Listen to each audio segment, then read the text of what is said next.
Good evening, শুভ সন্ধ্যা। Psychic reader Devika ঘোষে আমি দেবিকা ঘোষ আপনাদের প্রত্যেককে স্বাগত জানাচ্ছি। কেমন আছেন বন্ধুরা? ভালো আছেন আশা করি। ভালো থাকবেন, কেন ভালো থাকবেন না, সবসময় ভালো থাকবেন, আনন্দে থাকবেন, নিজেকে ভালো রাখবেন, নিজেকে ভালোবাসবেন, নিজের জন্য সময় দেবেন, নিজের কথা ভাববেন। চলো দেখে নেই। তোমরা জানতে চাইছিলে যে থার্ড পার্টি রিলেশনশিপে তোমার পার্টনার কি কখনো বেরোতে পারে পুরোপুরি? দেখো, টাইমটা এখানে বলাটা খুব ডিফিকাল্টি, কারণ সবার তো আর এক সময়ে এক টাইমে সব কিছু হয় না। জন্ম, মৃত্যু, মিলন, বিচ্ছেদ, কোনো কারোর সাথে কারোর টাইম কোনো দিন মেলবে না। কেউ কেউ কোনো দিন বলবে না যে সবার একদিনে সেপারেশন হয়েছে বা সবার একদিনে রিইউনিয়ন হয়েছে। টাইম নিয়ে কোনো কথা হবে না। টাইম ওইভাবে বলা যায় না, পার্সোনাল রিডিং ছাড়া টাইম বলা যায় না। যেটুকুনি বলা যায় যে আদৌ থার্ড পার্টি থেকে তোমার পার্টনার বেরোতে পারবে কিনা বা থার্ড পার্টি কী চায় সেটুকুনি জানতে পারবে। ঠিক আছে, তো চলো ততটুকু দেবো এবং এঞ্জেল গাইডেন্সও দিয়ে দেবো। যেহেতু আজকে নিউ মুন এনার্জিতে তোমাদের জন্য কি গাইডেন্স থাকবে সেটাও থাকবে রিডিংয়ের শেষে। তো রিডিংটা অবশ্যই ফলো করো, লাইক করো, হাইপ করো, কমেন্ট সেকশনে তোমাদের মূল্যবান মতামত জানাতে ভুলো না এবং সাবস্ক্রাইব করবে নিচে দেওয়া রেড কালারের বেল আইকনটিকে প্রেস করে, যাতে আমি যখনই ভিডিও আপলোড করি না কেন নোটিফিকেশানটি যেন সরাসরি তোমার মোবাইল স্ক্রিনে চলে যায়। ঠিক আছে, চলো দেখে নিই এই মুহূর্তে তোমার পার্টনারের লাইফে থাকা যদি কোনো থার্ড পার্সন থেকে থাকে, সেই থার্ড পার্টির সাথে তোমার পার্টনারের অ্যাট প্রেজেন্ট রাইট নাও রিলেশনশিপের স্ট্যাটাসটা কি। Angel archangel Michael please help করুন ও গাইড করুন। Angel archangel Michael please help me and guide me. Angel archangel Michael please help করুন ও গাইড করুন। Angel archangel Michael please help me and guide me. তোমার পার্টনারের লাইফে থাকা কোনো তৃতীয় ব্যক্তি, সে কি তোমার পার্টনারের জীবন থেকে পুরোপুরি কি কখনো বেরোবে? Angel archangel Michael please help করুন ও গাইড করুন। Angel archangel Michael please help me and guide me. Angel archangel Michael please help করুন ও গাইড করুন। Angel archangel Michael please help me and guide me. পুরোপুরি বেরোবে কিনা? প্লেফুলনেস এনার্জি, দ্য সোর্সের এনার্জি, দ্য ফুল এনার্জি, রিসেপটিভিটির energy, পেশেন্সের energy, ordinaries. Oh my God, দেখো অ্যাকচুয়ালি থার্ড পার্টি রিলেশনশিপে কেমিস্ট্রি, প্যাশনস, সেক্সুয়াল অ্যাট্রাকশনস আছে কি না, বা কার দিক থেকে আছে, বা তোমার পার্সন কি ভাবছে, থার্ড পার্টি কি ভাবছে, অনেক কিছু প্রশ্ন চলে। ঠিক আছে, রিলেশনশিপটা আমি একটাই কথা বলি, সম্পর্কটা সিরিয়াস রিলেশনশিপ নয়। হয় না যে আমার মনে হয় এই সম্পর্কটা এদের মধ্যে একটা কোনো কন্ডিশনিং সম্পর্ক বা একটা ক্যাজুয়াল রিলেশনশিপ, মানে হয় না যে টাইম পাস এরকম, মানে ঘুরবো ফিরবো, কথা বলবো বা ফান করব, মজা করব, এরকম একটা ব্যাপার। সেটাকে নিয়ে যে খুব একটা বড় কোনো ডিসিশান নিতে হবে বা সেটাকে নিয়ে আপকামিং ফিউচারে ম্যারেজের কথা ভাবতে হবে, সেরকম আমি এনার্জি দেখতে পাচ্ছি না থার্ড পার্টির সাথে তোমার পার্টনারের। Playfulness energy.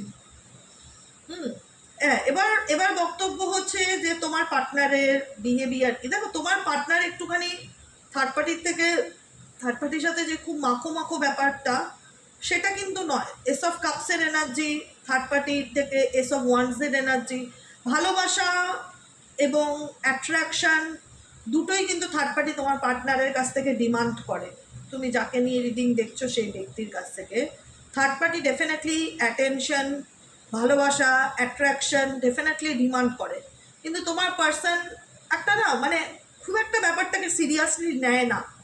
যেটা আমি ফিল করতে পারছি যে খুব একটা ব্যাপারটাকে সিরিয়াসলি নেয় না, নিজের মতন চলা, নিজের মতন থাকা, বা আর তোমার পার্সনের না যে কোনো কিছু ক্ষেত্রে আমি একটাই কথা বলবো যে পিছনের কথা খুব একটা ভাবে না, পিছনের চিন্তা খুব একটা করে না, প্রেজেন্টের কথা ভাবে যে ঠিক আছে চলো ডিসিশন নেই, ঠিক আছে চলো ঘুরতে যাই, ঠিক আছে চলো টাইম পাস করি বা দেখা করি। এটার কাছে ব্যাপারগুলো না খুব একটা সিরিয়াস না। কিন্তু থার্ড পার্টি রিলেশনশিপের সাথে তোমার পার্টনারের সাথে সম্পর্ক ডেফিনেটলি আছে, কিন্তু তুমি যতটা নিয়ে এই ব্যাপারটাকে সিরিয়াস ভাবো, থার্ড পার্টিও সিরিয়াস ভাবে, কিন্তু তোমার পার্টনারকে খুব একটা এই বিষয়বস্তুটাকে নিয়ে আমি সিরিয়াস হতে দেখি না। ঠিক আছে, তার মনে হয় যে ঠিক আছে ও তো বন্ধু, কথা বলছি, বা ঠিক আছে আমি লাইফে রিস্ক নিতে ভালোবাসি, আমি তো ওর সাথে ক্যাজুয়ালি মিশছি, মানে তার দিক থেকে, তোমার পার্টনারের দিক থেকে জিনিসটা ভীষণ ক্যাজুয়াল ফিল হচ্ছে, একটা playfulness energy, fool card, ordinaries, eight of পেন্টিকেলসের এনার্জি। তোমার পার্টনার ঠিক আছে, মানে খুব যে তাকে নিয়ে একদম এক্সাইটমেন্ট আছে সেটাও না, আবার তোমার পার্টনার যে থার্ড পার্টির সাথে ডিটাচ সেটাও না, থার্ড পার্টির সাথে আছে আছে চলছে চলছে, কথা বলছি এরকম একটা ব্যাপার। আলটিমেট কিন্তু তোমার পার্সোনাল জীবনে মানে যেটাকে বলা হয় সঠিকত্বে ভালোবাসা, সেটা কিন্তু ডেফিনেটলি নেই। বুঝতে পেরেছো? এখানে কিন্তু থার্ড পার্টি তোমার পার্টনারের দিক থেকে অ্যাট্রাকশন ডেফিনেটলি ডিমান্ড করে, বা ভালোবাসা ডেফিনেটলি ডিমান্ড করে, কিন্তু তোমার পার্টনার সেই সম্পর্কটাকে নিয়ে বা থার্ড পার্টি রিলেশনশিপে তার দিক থেকে যে ইন্টারেস্ট বা অ্যাকশন, সেটা আমি বিশেষ করে দেখতে পাই তৃতীয় পক্ষের থেকে, যে থার্ড পার্সন রয়েছে তোমাদের মধ্যে। তোমার পার্সন পেশেন্স রাখছে। কিসের পেশেন্স রাখছে এই ব্যক্তি? The creator. আমি এই মুহূর্তেই বললাম যে তোমার পার্সন ফুল অফ ফোকাস তার সেলফের উপর, নিজের মাইন্ডকে ফোকাস করা, নিজের মেডিটেশন করা, কোনো রকম মানে হয় না, নিজের ইনার ভয়েস শুনে চলার চেষ্টা করা, নিজের মনের কথা শুনে চলার চেষ্টা করা। ফায়ার এনার্জি ভীষণ রকম আছে, ওয়ান্স এনার্জি। তোমার পার্সন ফুল অফ ফোকাস তার সেলফের উপর, নিজের উপর, সে তার নিজেকে ভালো রাখা, নিজের কথা ভাবা, নিজের নিজের মেডিটেশন, নিজের উপর কনসেন্ট্রেট করা ডেফিনেটলি দেখা যাচ্ছে। থার্ড পার্টির সাথে সেলিব্রেশন এনার্জি, সেলিব্রেশন বলে বন্ধু বান্ধব হতে পারে, মেবি ক্যাজুয়াল রিলেশনশিপ হতে পারে, সেটা নিয়ে যে বাড়াবাড়ি কিছু ভাবছে তোমার পার্টনার সেটা কিন্তু নয়। আমি আবারও রিপিটেডলি বললাম, ঠিক আছে ও তো আমার ভালো বন্ধু, ভালো ফ্রেন্ডশিপ হতে পারে, যেটা আমি দেখতে পাচ্ছি থার্ড পার্টির সাথে ভালো ফ্রেন্ডশিপকে ভীষণভাবে দেখাচ্ছে, যে ভালো বন্ধুত্ব, বা তোমার পার্টনার একটু এরকমই খাও পিও মজে করো, এরকম একটা মানুষ যে পিছনে খুব একটা ভাবে না, বা তার যে থার্ড পার্টির সাথে মিশলে তোমার যে খারাপ লাগতে পারে, তুমি যে কষ্ট পেতে পারো, এগুলো নিয়ে ব্যক্তির থটস বা থিঙ্কিংটা খুবই কম। এই ব্যক্তি নিজের মতন চলতে ভালোবাসে, আনন্দ করতে ভালোবাসে, একটা সে বোঝাতে চায় কোথাও না কোথাও আমি নিজেকে ভীষণ ভালোবাসি। এই তুমি যদি বলো তোমার পার্সন থার্ড পার্টির লাইফে এই যে এত ব্যাপার, তুমি যে রিডিং দেখছো, তোমার মনে চলে না থার্ড পার্টিকে সে খুব ভালোবাসে, আমি একদমই বলবো থার্ড পার্টি কেউ না আর তোমাকেও না, সেই ব্যক্তি নিজেকে সব থেকে বেশি ভালোবাসে। নিজের লাইফের ঘোরা, খাওয়া, আনন্দ করা, ফান করা, মস্তি করা, নিজেকে ভালোবাসা, এগুলো তোমার পার্টনারের মধ্যে ভীষণভাবে দেখতে পাচ্ছে। আর কি আসছে? বিয়ন্ড ইলিউশন বলছে যে তোমার পার্সনের এই রিলেশনশিপ নিয়ে তার কোনো ফিউচার নেই, মানে সে তার ফিউচার সম্পর্কে নিশ্চিত নয়। থার্ড পার্টির সাথে রিলেশনশিপ সম্পর্কে তোমার পার্টনার যে একটা ফিউচার হয় না সম্পর্কে, সেই ফিউচার সম্পর্কে এই ব্যক্তি নিশ্চয়তা নেই, অনিশ্চয়তা ভীষণ পরিমাণে দেখতে পাচ্ছি, যে মানে অদূর চিন্তাভাবনায় ধোঁয়াশা। থার্ড পার্টির সাথে আদৌ তার ফিউচার হবে কি না, আছে কি না, এত কিছু তোমার পার্টনার ভাবছে না, মানে একটা জানে যে আলটিমেট এই রিলেশনশিপের কোনো ভবিষ্যৎ নেই, থার্ড পার্টির সাথে তোমার পার্টনারের রিলেশনশিপের কোনো ফিউচার নেই, এটা একটা ইলিউশনস। ডেফিনেটলি আমি বললাম না, যখন যে মুহূর্তে থাকো সেই মুহূর্তটাকে জাস্ট তোমার পার্টনার এনজয় করে, সেটাকে নিয়ে যে খুব সিরিয়াস ম্যারেজ করব, বিয়ে করব, একসাথে থাকবো, সেরকম ব্যাপার তো আমি দেখতে পাচ্ছি না। এবং সেও নিজেও জানে যে এই সম্পর্কের ভবিষ্যৎও খুব একটা স্টেবল নয়, তোমার পার্সন সেটা নিজেও জানে। দ্য বার্ডেন, তুমি নেবে কার্ডটা? নেবে না? না বাবু, নাই না, ভালো বাচ্চা তো, না না। দ্য বার্ডেন ইন্ডিকেট করছে এখানে মেবি থার্ড পার্টি আর রেসপন্সিবিলিটি, ভালোবাসার দিক থেকেও আমি যেটা দেখতে পাই দায়িত্ব ভীষণ পরিমাণে, পরিবারের দায়িত্ব হোক, ফ্যামিলির দায়িত্ব হোক। এই যে শুরু করেছো না, আমি না সকালবেলা বার করে দিয়েছিলাম তোমায়, আমি আবার তোমাকে ঘর থেকে বার করে দেবো, ভালো হবে? ভালো হবে। এখানে আমি যেটা দেখো নোটিস করতে পারছি সেটা হচ্ছে ফুল অফ রেসপন্সিবিলিটি তোমার পার্সনের উপর আছে এই ব্যক্তির, থার্ড পার্টি, তার পরিবার, তার ভাই, তার বোন, তার মা, তার বাবা, তার দাদা বৌদি, সবার দায়িত্ব বা তার পরিবারের দায়িত্ব কোনো না কোনোভাবে থার্ড পার্টি রেসপন্সিবিলিটি। ওনার পরিবারের মধ্যে থেকে এমন কেউ থাকতে পারে বা থার্ড পার্টি এমন হতে পারে যে ওনাকে না পুরোপুরি কন্ট্রোল করার চেষ্টা করে। মানে অ্যাকচুয়ালি কিন্তু তোমার পার্সন ভীষণ টায়ার্ড, ইমোশনালি ভীষণ টায়ার্ড। ফিজিক্যালি কিনা বলতে পারবো না, ফিজিক্যালি হিলিং করছে, সে নিজেকে হিল করার চেষ্টা করছে, কিন্তু ইমোশনালি এই ব্যক্তি প্রচণ্ড রকম টায়ার্ড। তার মনে হচ্ছে যে কোনোভাবেই সে চাইলে তাদেরকে খুশি করতে পারছে না, কোনোভাবে চাইলে সে তৃতীয় ব্যক্তিকে খুশি করতে পারছে না। তৃতীয় ব্যক্তির দায়িত্ব নিতে না চাইলেও তার দায়িত্ব নিতে হচ্ছে, তার রেসপন্সিবিলিটি নিতে হচ্ছে, তার ফ্যামিলির রেসপন্সিবিলিটি নিতে হচ্ছে। তোমার পার্সন হ্যাপি নয় খুব একটা এই সম্পর্কে। Third party happy, third party তো জানে যে আমি যা বলবো ওকে আমার কথা মতন চলতেই হবে, বা আমার ইশারাতে চলতেই হবে, বা আমার কথা শুনে চলতেই হবে। থার্ড পার্টি ভীষণ কনফিডেন্স লেভেলে, কারণ থার্ড পার্টি ঘাড়ে উঠে বসে গেছে। দেখো এখানে থার্ড পার্টি ঘাড়ে উঠে বসে গেছে, অতএব থার্ড পার্টিকে ঘাট থেকে নামানোটাই ডিফিকাল্টি। থার্ড পার্টি তার রেসপন্সিবিলিটিটা তোমার পার্টনারের উপর চাপিয়ে দিয়েছে নিজের, তো যে কারণে এমন পরিস্থিতিতে পড়ে গেছে তোমার পার্টনার, তুমি যাকে নিয়ে রিডিং দেখছো, সে নিজেও বুঝতে পারছে না যে আমি এই সিচুয়েশন থেকে কী করে বেরোবো বা কী করে বেরোনো যায়। কারণ থার্ড পার্টি তোমার পার্টনারের থেকে থার্ড পার্টি ভীষণ এনার্জেটিক্যালি স্ট্রং। তোমার পার্টনারের থেকেও থার্ড পার্টি বেশি এনার্জেটিক্যালি স্ট্রং। তোমার পার্টনার এদের কথা শুনে চলতে চলতে, এদের দায়িত্ব পালন করতে করতে এক্সট্রিম লেভেলে টায়ার্ড, এক্সট্রিম লেভেলে ক্লান্ত, যে কারণে সেই ব্যক্তি বুঝতে পারছে না তার কী করণীয় বা কী করা উচিত। থার্ড পার্টির সম্পর্ক থেকে তোমার পার্টনার আদৌ বেরোতে পারবে কি না জানতে চাই। থার্ড পার্টির সম্পর্ক থেকে আমার যে বন্ধুরা এই মুহূর্তে রিডিং দেখছে, তার পার্টনার কি আদৌ থার্ড পার্টির সম্পর্ক থেকে কি বেরোতে পারবে? Angel archangel Michael please help করুন ও গাইড করুন।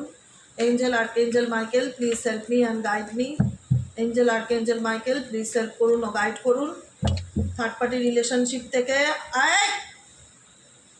আদৌ তোমার পার্টনার বেরোতে পারবে কিনা।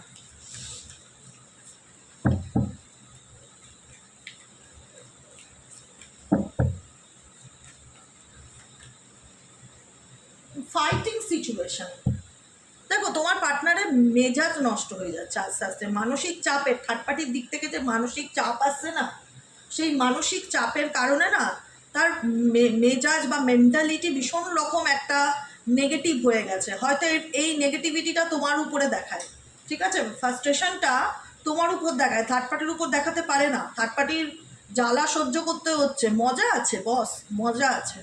থার্ড পার্টি জ্বালা সহ্য করতে হচ্ছে, না পারছে ছাড়তে, না পারছে বলতে।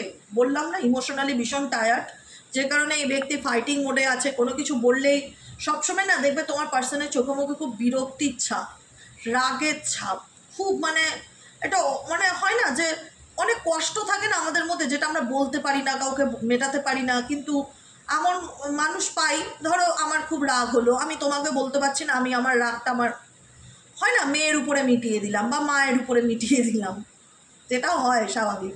কোনো বন্ধুর সাথে ঝগড়া হলো, আমার রাগটা আমার মা কিছু বলতে আসলো, খাবো না যাও, এটা করো তাই করো, হঠাৎ মেজাজ দেখে গেলাম, তো মাও কনফিউজড হয়ে গেল যে হঠাৎ করে ওর আবার এমন কী হলো, ও এত রেগে গেল কেন। আমরা অনেক সময় অন্যের রাগটা অন্যের উপরে দেখিয়ে ফেলি। এখানে তোমার পার্সন না রেগে থাকলেও খুব একটা যে এক্সপ্রেস করতে পারে বা বলতে পারে থার্ড পার্সনকে বা তার ফ্যামিলিকে, তাদের মুখের উপরে কিছু প্রতিবাদ করতে পারে, সেই জায়গাটা কিন্তু আমি দেখতে পাচ্ছি না, প্রতিবাদের জায়গাটা দেখতে পাচ্ছি না। যে কারণে একটা সবসময় না রাগ ভেতর ভেতর পুষে রাখে তোমার পার্সন না, যে কারণে রাগটা সবসময় ভেতর ভেতর পুষে রাখে। একটা হয় যায় না যে তুমি অত তাকে দেখা গেল কিছু বললে, সেই রাগটা তোমার উপর সে মিটিয়ে দিল, তোমাকে উল্টোপাল্টা 10টা কথা শুনিয়ে দিল, বুঝতে চাইছে না। অ্যাকচুয়ালি তোমার পার্সন মেন্টালিভাবে খুব ডিস্টার্বের মধ্যে রয়েছে।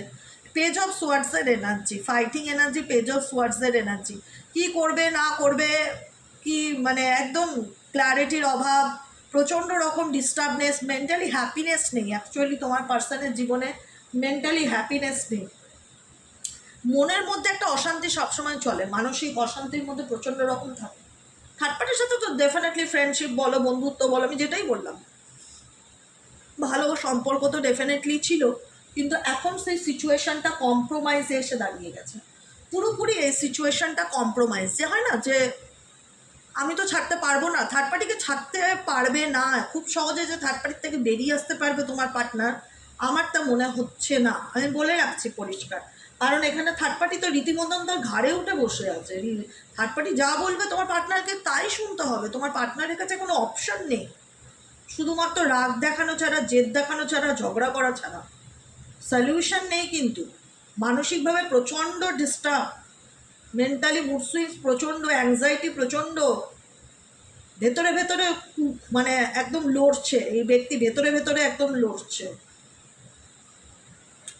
থার্ড পার্টির সাথে কম্প্রোমাইজ সিচুয়েশন, কম্প্রোমাইজ মানে হচ্ছে অ্যাডজাস্ট করে চলছে। থার্ড পার্টির সাথে ঝগড়া যে বিশাল ঝগড়া, মুখ দেখা দেখি বন্ধ, ওরকমও না, মানে ওই ঠিক আছে চলো অ্যাডজাস্ট করা, কম্প্রোমাইজ করা। কম্প্রোমাইজ মানে কি, ঠিক আছে দু তরফেই একটা অ্যাডজাস্ট করে চলার চেষ্টা। এদের মধ্যে যে খুব হ্যাপি রিলেশনশিপ সেটা আমি দেখতে পাই না।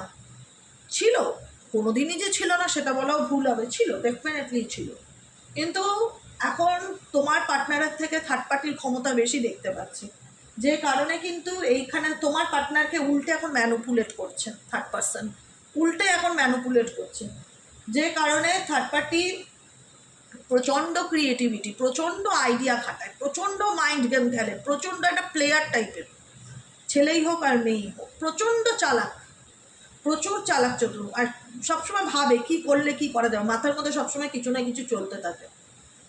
ক্রিয়েটিভিটি এক্সট্রিম লেভেলের মধ্যে রয়েছে থার্ড পার্টির মধ্যে, আর যে কারণে তোমার পার্সন না পারছে কিছু বলতে, না পারছে কিছু করতে। Creative 3 and 4 energy, king and কুইনের energy, creativity and Revel. তোমার পার্সনের এনার্জি হচ্ছে রেভেল এনার্জি।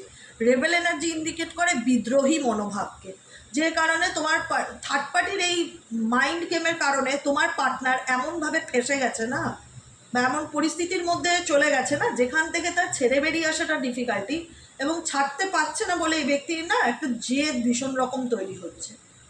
বাঁধন, এমন বাঁধনে বেঁধে রেখেছে যে বাঁধনটা হয়তো বাইরের থেকে দেখা যাচ্ছে না, কিন্তু অ্যাকচুয়ালি এই বাঁধনটাকে তোমার পার্সন খুব ভালোভাবে ফিল করতে পারছে, রিয়ালাইজ করতে পারছে, যেখানে দাঁড়িয়ে তোমার পার্সনের না অ্যাঙ্গার ইস্যু, ফ্রাস্ট্রেশন, ডিপ্রেশনস, এগুলো ভীষণভাবে দেখতে পাচ্ছি। থার্ড পার্টির নয় কিন্তু তোমার পার্টনারের জেদ, কোনো রকমভাবে জেদ, অ্যাগ্রেসিভ নেচার, এগুলো কিন্তু ডেফিনেটলি দেখা যাচ্ছে। ও মাই গড, গাইডেন্স, গাইডেন্স হচ্ছে তোমার পার্সন, আমি দেখতে পাচ্ছি অনেকটাই স্পিরিচুয়াল জার্নিতে আছে, মেবি কোনো রকম কোনো গাইডেন্স ফলো করছে, বা কারোর কোনো রকম বা গাইডেন্স হতে পারে থার্ড পার্টি গাইডেন্স ফলো করছে, বা থার্ড পার্টি যা বলছে তাই শুনে চলতে হচ্ছে। 3 of Pentacles-এর এনার্জি, কেউ কোনো রকম গাইডেন্স দিচ্ছে ওনাকে, তোমার পার্টনারকে না কেউ কোনো রকম গাইডেন্স দিচ্ছে, থার্ড পার্টির তরফ থেকে কেউ কেউ কোনো রকম গাইডেন্স দিচ্ছে কোনো কিছু নিয়ে, সেটা নিয়ে উনি শুনছে। কিন্তু তোমার পার্টনার যে খুব ওভার ইমোশনাল থার্ড পার্টির প্রতি, সেটা কিন্তু নয়, আমি বারবার বলছি, রিপিটেডলি বলছি, ওভার ইমোশনাল নয়। তোমার পার্সন কিন্তু কোনো না কোনোভাবে ভেতরে ভেতরে একটা রাগ দেখতে পাচ্ছে, মানে একটা বলে না জ্বালা সহ্য করতে পারছি না কিন্তু ঢোক মেরে গিলতে হচ্ছে, এরকম একটা ব্যাপার। তোমার পার্টনারের সাথে, তোমার পার্টনার এই ব্যাপারে কারোর সাথে ডিসকাস করছে বা কারোর কাছ থেকে কোনো পরামর্শ নিচ্ছে, তোমার পার্টনার এবং থার্ড পার্টির মধ্যে থাকা কারোর সাথে, যারা জানে থার্ড পার্টির সাথে তোমার পার্টনারের রিলেশনশিপ নিয়ে, তাদের কাছ থেকে কেউ কোনো রকম কোনো পরামর্শ নিচ্ছে, নয় থার্ড পার্টি নিচ্ছে, নয় তোমার পার্টনার নিচ্ছে। কারণ আমার মনে হয় আই থিঙ্ক এই পরামর্শটা থার্ড পার্টি নিচ্ছে, কারণ তো ক্রিয়েটিভিটিটা থার্ড পার্টির আছে, আর গাইডেন্সটা এসছে তার সাথে। 3 নম্বর দুবার এসছে থার্ড পার্টির দিক থেকে, এখানে থার্ড পার্টি কারোর পরামর্শ নিচ্ছে তোমার পার্সনের ইগো ভাঙানোর জন্য, কারণ মনে হচ্ছে তোমার পার্সন কোনো কিছু নিয়ে একটু রাগ জেদ ইগোর মধ্যে রয়েছে থার্ড পার্টিকে নিয়ে, লজিক্যালি মাইন্ডে চিন্তাভাবনা করছে, খুব একটা অ্যাকশন ওরিয়েন্টেড নয়, যে কারণে থার্ড পার্টি চাইছে যে তোমার পার্টনার মাস্টার কার্ড পরিকল্পনা করছে কোনো কিছু, যে কী করলে আবার তোমার পার্টনারের মাথা ঠান্ডা করা যায়, কারণ তোমার পার্টনারের কোনো কিছু নিয়ে থার্ড পার্টির সাথে প্রজেকশনের এনার্জি, মিসআন্ডারস্ট্যান্ডিং, ভুল বোঝাবুঝি একটা সিচুয়েশন দেখতে পাচ্ছি, যে কারণে এইটাকে কি করে শর্ট আউট করা যায় সেটার একটা চিন্তা ভাবনা করতে দেখছি। অ্যান্ড ট্রাস্টের কার্ড, বিশ্বাসের সাথে সামনের দিকে এগিয়ে যাচ্ছে তোমার পার্সন, দেখা যাচ্ছে তোমার পার্সন না ভীষণভাবে আহ, পরিস্থিতির পরিস্থিতিতে পড়ে দায়িত্ব নিচ্ছে, সে যে খুশি খুশিতে দায়িত্ব নিচ্ছে থার্ড পার্টি, আমি কিন্তু সেটা ফিল করতে পারছি না। আশা করি তোমরা আমার থেকে আরও ভালো বলতে পারবে, যেহেতু তোমরা আছো কানেকশনে। এখানে কিন্তু তোমার পার্টনার যে খুশি খুশি থার্ড পার্টির কথায় চলছে, খুশি খুশি থার্ড পার্টির দায়িত্ব পালন করছে, খুশি খুশি তার ফ্যামিলির কথা শুনে চলছে, সেটা নয়। এখানে চলতে হবে তাকে, তাই চলছে, না পারছে ফেলতে, না পারছে গিলতে, যে কারণে এই পার্সনের রাগ, ফার্স্ট্রেশন, অ্যাঙ্গার ইস্যু, অ্যাংজাইটি ভীষণভাবে। আর সেটা থার্ড পার্টিও লক্ষ্য করতে পারছে, বুঝতে পারছে যে কোনো না কোনোভাবে তোমার পার্টনার একটু বিরক্ত বা বুঝতে চাইছে না, বা একটা রাগ দেখাচ্ছে, বা তার মধ্যে সেই ব্যাপারটা সে ফিল করতে পারছে না, যে কারণে এই ব্যক্তি কারুর না কারুর সহযোগিতা নিচ্ছে, বা কারুর না কারুর গাইডেন্স নিচ্ছে, পরামর্শ নিচ্ছে কী করলে তোমার পার্টনারের ব্রেনকে আবার একটু সুন্দরভাবে ম্যানিপুলেট করা যায়। বুঝেছো? এটাই হচ্ছে রিডিং। তো চলো দেখে নেবো আজকের মুন এনার্জিতে ইউনিভার্স তোমাদের জন্য কি গাইডেন্স দিচ্ছে এই সিচুয়েশনে। মুন এনার্জিতে তোমাদের জন্য এঞ্জেল কি গাইডেন্স দিচ্ছে। Please divine angel, divine universe help করুন ও গাইড করুন। Please divine angel, divine universe এই মুন এনার্জিতে ইউনিভার্স তোমাদের জন্য কি গাইডেন্স দিচ্ছে। Please divine angel, divine universe help করুন ও গাইড করুন। Angel archangel Michael please help me and guide me. Angel archangel Michael please help করুন ও গাইড করুন। Angel archangel Michael please help me and guide me. Angel archangel Michael please help করুন ও guide করুন।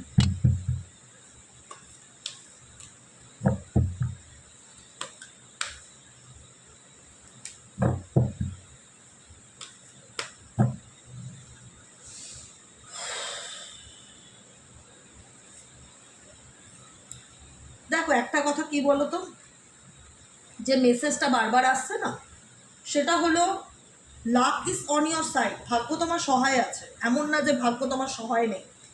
ভাগ্য তোমার সহায় আছে, তোমার জীবনে ভালোবাসা আসবে, তুমি তোমার সমস্যার সমাধানে পৌঁছাতে পারবে, ঠিক আছে। কিন্তু কখনো নিজের মধ্যে ইগো আনবে না, একটা কথা মাথায় রাখবে, ইগো আনবে না। আর তোমার জীবনে যদি কোনো প্রবলেম হয়, সেই প্রবলেমটা তোমার কাজের কোনো কিছু নিয়ে তুমি ভয় পাচ্ছ, মেবি সাপোজ তুমি কোনো অ্যাকশন নিতে ভয় পাচ্ছ, মেবি সাপোজ তুমি কোনো নতুন কোনো কিছু করতে গিয়ে ভয় পাচ্ছ, সেই ভয় যেখানে পাচ্ছ সেই ভয়টার উপরে তোমাকে বেশি কাজ করতে হবে।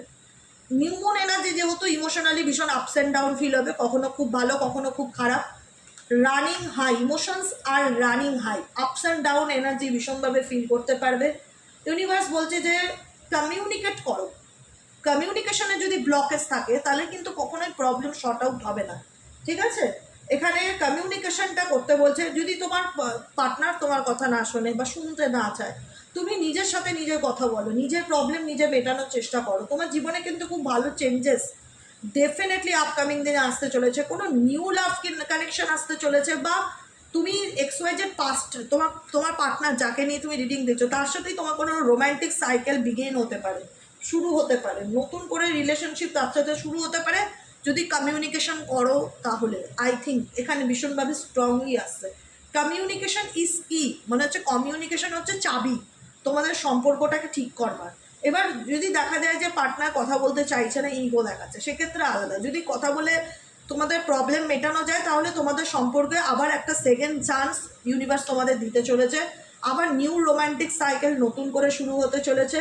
কিন্তু তার আগে গাইডেন্স কি জানো তো, what do you need to release. নিজেকে প্রশ্ন করো যে তোমার জীবনে তোমাকে কোন জিনিসটা রিলিজ করা প্রয়োজন, নেগেটিভিটিকে রিলিজ করা প্রয়োজন। আমি বলে দিচ্ছি, নিজের মধ্যে থাকা যে কোনো রকম negativity, doubt, depression, anxiety, over thinking, stress, এই সমস্ত রকম জিনিসকে রিলিজ করে দাও। কাগজ পেনে লেখো, মনের মধ্যে যা চলছে সমস্ত কিছু কাগজ পেনে লেখো, থ্যাংক ইউ ইউনিভার্স লিখে বাইরে গিয়ে কাগজটা জ্বালিয়ে বার্ন করে দাও, ব্যাস, বা ফ্ল্যাশারে ফেলে দাও। বার্ন করে দিলে সব থেকে ভালো হয়। যত পারো লেখো, মনের মধ্যে যত কষ্ট আছে, যত যন্ত্রণা আছে, সব লেখো, লিখে বার্ন করে দাও। What do you need to release, নিজেকে প্রশ্ন করো। এই মুন এনার্জিতে নিজেকে প্রশ্ন করো যে কোন জিনিসটা তোমার লাইফ থেকে রিলিজ করা প্রয়োজন, সেটাকে রিলিজ করো। নেগেটিভিটিকে রিলিজ করো, অভিমানকে রিলিজ করো, ইগোকে রিলিজ করো, সমস্ত খারাপ জিনিসগুলো জীবন থেকে রিলিজ করো। আবারও same message, it's time to release negativity. পরিষ্কার বলে দিয়েছে what do you need to release. তুমি কি জানো তোমার জীবনে কোন জিনিসটা তোমাকে রিলিজ করা প্রয়োজন? It's time to release negativity. সময় হয়েছে নেগেটিভিটিকে রিলিজ করবার, সময় হয়েছে নেগেটিভিটিকে টাটা বাই বাই করার। It's time to take action. এখন সময় হয়েছে জীবনে থেমে থাকার না, অ্যাকশন নেওয়ার, সামনের দিকে এগিয়ে যাওয়ার।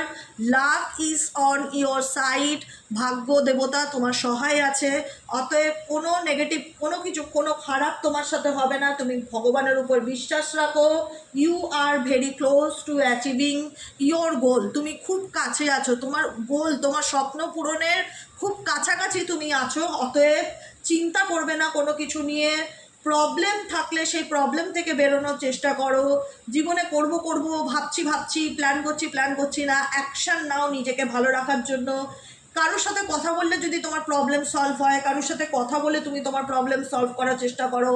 আর যে জিনিসটা ইউনিভার্স তোমাকে রিলিজ করতে বললো, নেগেটিভিটি, সেটাকে রিলিজ করো। আর নিজের জীবনে কোনো দিন কোনো কিছু নিয়ে অহংকার ইগো করো না। এটা থেকে তোমাকে লেট গো করতে বলা হচ্ছে। কারণ আমি কিছুক্ষণ আগেই দেখেছিলাম, কিছুক্ষণ আগে একটা মেসেজে আমি দেখেছিলাম যে don't let pride get in your way. চলার পথে যেন কোনোভাবে অভিমান বা ইগো না আসে। সম্পর্কের মধ্যে সেগুলো আসলে সম্পর্ক ঠিক হয় না, আরও দূরত্ব বাড়ে। ঠিক আছে, যে দেখাচ্ছে ইগো তার ব্যাপার, কিন্তু তোমার মধ্যে যেন কোনোভাবে অহংকার ইগো না আসে, এটাই মাথায় রাখতে হবে। নিজেকে ভালো রাখতে হবে, নিজেকে ভালোবাসতে হবে, নিজের জন্য বাঁচতে হবে। তোমার জীবনে অনেক ভালো পরিবর্তন আসতে চলেছে, সিরিয়াসলি বলছি, অনেক ভালো পরিবর্তন আসতে চলেছে, চেঞ্জ হতে চলেছে, কোনো কিছু চেঞ্জ হতে চলেছে। অনেক সময় হয় না যে কথা বলে প্রবলেম শর্ট আউট হয়ে যায়, এই টাইমটা মনে হচ্ছে যে কমিউনিকেট করলে তোমার কোনো প্রবলেম শর্ট আউট হয়ে যেতে পারে এবং নতুন করে তোমার জীবনে কোনো কিছু শুরু হতে পারে। শুরু হওয়ার টাইমিং এই মুহূর্তে আমি দেখতে পাচ্ছি, বুঝতে পেরেছো? তো সেই কারণে তোমার যদি মনে হয় যে ফার্স্ট মুভটা আমি নেবো, কেন ফার্স্ট মুভটা আমি নেবো কি না, বা আমার নেওয়া উচিত কিনা অ্যাকশন, তো ডেফিনেটলি নিতে পারো। ভয় পেলে চলবে না, ভীষণ রকম উল্টোপাল্টা নেগেটিভ থিঙ্কিং এগুলোকে দূরে সরাও। যা হবে দেখা যাবে। ভগবানের নামে এগিয়ে যাও। Conclusions are with reach. মনের মধ্যে যা ঝড় চলছে তার সমাধান ডেফিনেটলি তোমার জীবনে হবে। Expect powerful change. হোপ রাখবে যে আমার জীবনে যা হবে সব ভালো হবে, এই বিশ্বাসটা রেখে শুধু সামনের দিকে এগিয়ে যাও যে ভগবান আমার জীবনে যা করবে সব ভালো করবে। তোমাকে শুধু একটু বোল্ড হতে হবে, সাহসী হতে হবে। And it's time to release নেগেটিভিটিকে রিলিজ করতে হবে। It's time to take action, এবং অ্যাকশন নিতে হবে। জীবনে ভালো থাকতে গেলে যে অ্যাকশনের প্রয়োজন, সেই অ্যাকশন তোমাকে সামনের দিকে এগিয়ে যেতে গেলে নিতে হবে। বুঝেছো? সুন্দর মেসেজ, সুন্দর গাইডেন্স, একটু ফলো করো, ভীষণ ভালো থাকবে। ভগবান তোমার সাথে আছে, luck is on your side. আর কি চাই বলো? লাক তোমার সাথে আছে, আর কি চাই? আর কি চাই? এত সুন্দর গাইডেন্স দিচ্ছে, গাইডেন্সগুলো মেনে চলো, নিজেকে ভালো রাখো, ভালোবাসো, টেনশন করো না, ভয় পেও না। যেটা হবে সেটা, যা মন চাইবে তাই করবে। এত পিছনে চিন্তা করে লাভ নেই। নিজের ভালোর জন্য যা করণীয় তাই করো। যেটা করলে তুমি ভালো থাকবে, ব্যাস সেটাই ভাববে। আর বাকি কিছু উল্টোপাল্টা থটস মাথায় আনবে না। ঠিক আছে গেল? আজকের মতন এতটাই। সবাই ভালো থেকো, সুন্দরভাবে গাইডেন্সটা বুঝে গেছো আশা করি। সেটাকে মেনে চলার চেষ্টা করো। লাইক করো, সাবস্ক্রাইব করো, চ্যানেলের সাথে থেকো, পাশে থেকো। দেখা হচ্ছে আমাদের আবার কালকে সকালের রিডিং অ্যাস্ট্রো ট্যারো উইথ দেবিকাতে। আর যারা নতুন বন্ধু আছে প্লিজ চ্যানেলটিকে একটু সাবস্ক্রাইব করে দেবে। আজকের মতন এতটাই। শুভরাত্রি, গুড নাইট।